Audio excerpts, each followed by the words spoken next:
Assassins aren't the only ones getting changes this preseason. This spotlight is about all the other changes hitting the Rift. Plants are bringing new life to the jungle, and we've got a suite of changes to stealth, as well as armor pen and support items.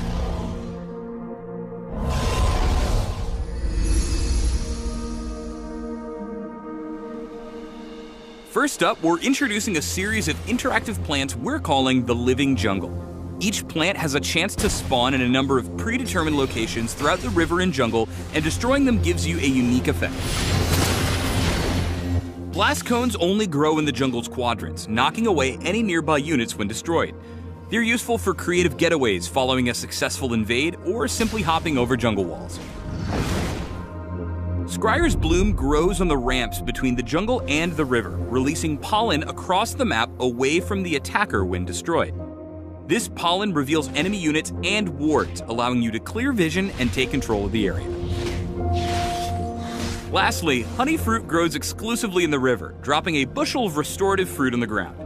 Each fruit restores health and mana, but at the cost of a minor slow to the champion feasting. Taking a look at the rest of the jungle, we've decided to remove the bonuses from smiting monsters. These buffs did a lot of good, especially in the early game, but weren't holding up as interesting choices to make throughout the game. For the many junglers who relied on specific buffs to clear, we've made a tuning pass to the jungle's inhabitants, and added a heal to smite to help make ends meet in their absence.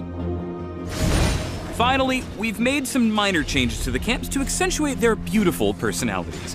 You'll find more baby raptors and krugs to fight, Gromps developed an attitude problem, and the little bufflings that used to live with red and blue have grown up and left the nest.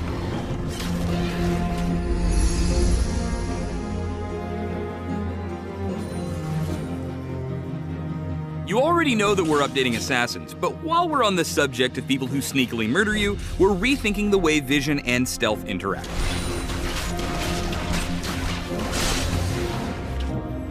Stealth can now be divided into two categories, invisibility and camouflage.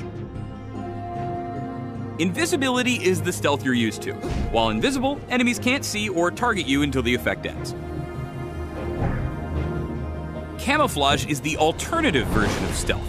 It makes you unseen to the naked eye and stealth wards unless you get too close to an enemy champion. Evelyn's passive, Shadow Walk, is a perfect example of camouflage, and now a few other champions have the ability as well. Vision wards are being replaced with control wards. In addition to granting vision, control wards reveal and disable enemy wards and traps, helping you clear and control an area as long as you're willing to defend it. Control wards will reveal camouflage champions, but will not reveal invisible ones.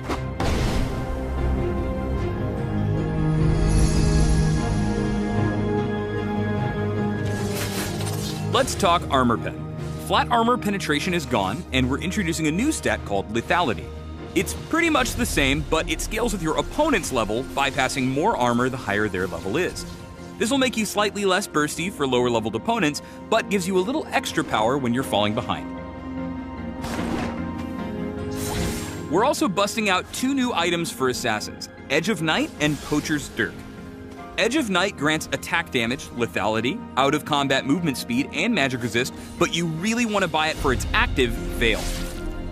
When activated, you'll briefly channel to gain a spell shield.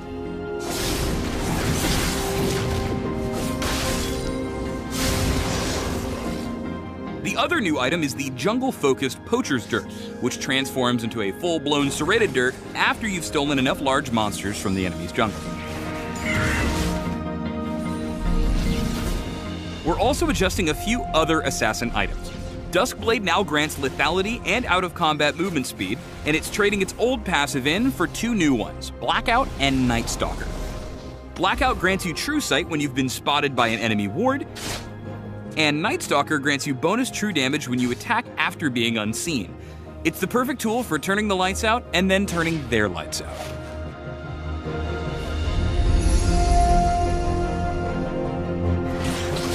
For supports, we've got a change to Aegis of the Legion, aimed at making it more of a situational item instead of the must-buy it is today. After 8 whole years, it no longer grants passive magic resist to nearby allies. By nerfing Aegis, we've made room for 2 new support items, Knight's Vow and Redemption. Knight's Vow grants defensive stats and the ability to designate an allied champion as your partner. When near your partner, you'll gain armor and movement speed, redirecting a portion of their damage taken to yourself, and then healing for a portion of the damage they deal. Redemption passively boosts the power of your heals and shields. It also comes with an active effect that lets you target any area on the map. After a delay, it heals allies and damages enemies in that area. You can even cast it while dead. No, really, you can do that.